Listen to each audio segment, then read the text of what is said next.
बिंदु ए दिया हुआ है जिसके निर्देशांक, देखो निर्देशांक को हम ब्रैकेट के अंदर लिखते हैं -3 0, कॉमा बी है, बी का निर्देशांक 5 और -2 और सी का निर्देशांक -8 और 5। तो कहता है कि इस त्रिभुज का केंद्रक ज्ञात करें। अब ये क्वेश्चन जो है आपका बोर्ड मॉडल क्वेश्चन है और ये क्वेश्चन जो है 2020 के फर्स्ट सीटिंग का क्वेश्चन है आपका। 2020 में जो भी एग्जाम दिए थे विद्यार्थी, फर्स्ट सीटिंग में क्वेश्चन आया हुआ है आपका। ठीक है, तो देखिए सबसे पहले इस क्वेश्चन को समझते हैं। तो हम ये क्वेश्चन केंद्रक से है। केंद्रक क्या होता है आपको बताए हुए हैं, क्लास जब हमारी हो रही थी उस क्लास के दरमियान आपको केंद्रक को भी हम परिभाषित किए हैं। केंद्रक को हम लोग इंग्लिश में बोलते हैं सेंट्रोइड। क्या बोलते हैं?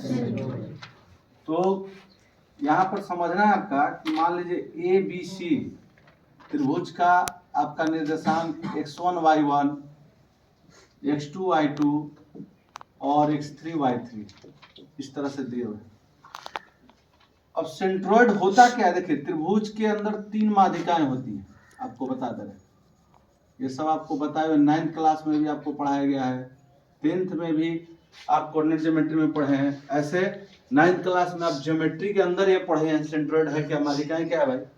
तो यानी कि कहता क्या है, केंद्रक, इसको हम लोग क्या बोलते हैं, केंद्रक। ऐसे इसको गुरुत्व केंद्रक भी कहते हैं। क्या कहते हैं? इसलिए सेंट्रोइड को हम लोग सी नहीं लिखते, हम लोग क्या लिखते हैं, इसको कैपिटल जी के द्वारा डिनोट करते हैं। किसके द्वारा डिनोट करते हैं?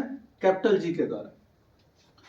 कैपिटल जी यानी कि अब क्या है भाई, ये सेंट्रोइड है क्या, तो त्रिभुज की माध्यिकाएं जिस बिंदु पर आकर मिलती है, जिस बिंदु से होकर जाती है, तीनों माध्यिकाएं जिस बिंदु से होकर जाती है या जिस बिंदु पर आकर मिलती है, वह पॉइंट जो होता है वह बिंदु क्या कहलाता है, केंद्रक कहलाता है। क्या कहलाता है? केंद्रक। तो अब देखिए केंद्रक का हमको निर्देशांक निकालने के लिए, मान लीजिए जैसे हमको जी है, तो जी का निर्देशांक निकालने के लिए क्या भाई फॉर्मूला है, एक्स का अगर एक्स नियामक हमको चाहिए तो देखिए यहाँ पर x1 plus x2 plus x3 बटा में 3 x नियामक निकलता है। उसके बाद अगर y नियामक हमको चाहिए तो y1 plus y2 plus y3 बटा में 3, ये आपका y नियामक निकलता है।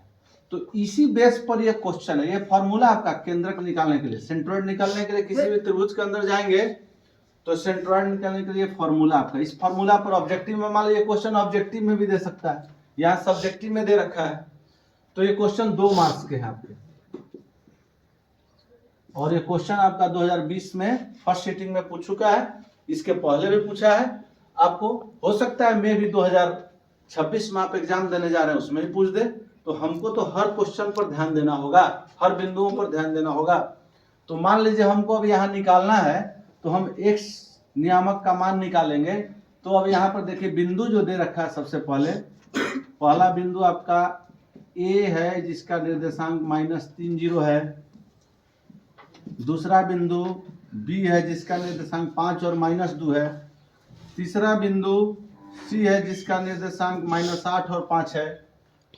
तो हम इसको x1 बोले, इसको y1, इसको x2, इसको y2, इसको x3 और y3। तो यानी कि अगर हम g का मान निकालते हैं, g केंद्रक का मान निकालते हैं, तो सबसे पहले हमको x नियामक का मान निकालना होगा। तो इस फॉर्मूला पर हम आएंगे, क्या है भाई, x1 का मान क्या है, -3, x2 का मान यहाँ पर क्या है, 5, और x3 का मान क्या है, -8 बटा में क्या हो गया मेरा, 3। उसके बाद y नियामक हमको निकालना है।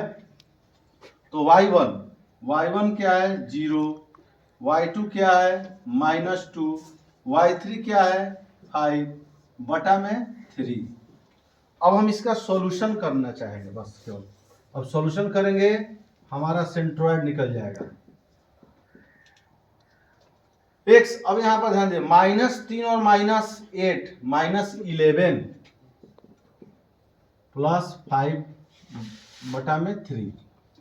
y नियामक अगर हमको निकालना है तो 5 और प्लस 0 5 ही रह जाएगा, अब प्लस माइनस माइनस, x का निर्देशांक अगर हमको निकालना है तो 5 में 11 घटेगा तो -6 होगा बटा 3। y का मान निकालना है तो 5 में 2 घटेगा 3 बटा 3। अब यहाँ से हम कटाएंगे तो -2, यहाँ से कटाएंगे तो 1, x का मान 2 आ गया, y का मान 1 आ गया, तो मेरा g का नियामक क्या आया 2, 1। यही सेंट्रॉइड है। इस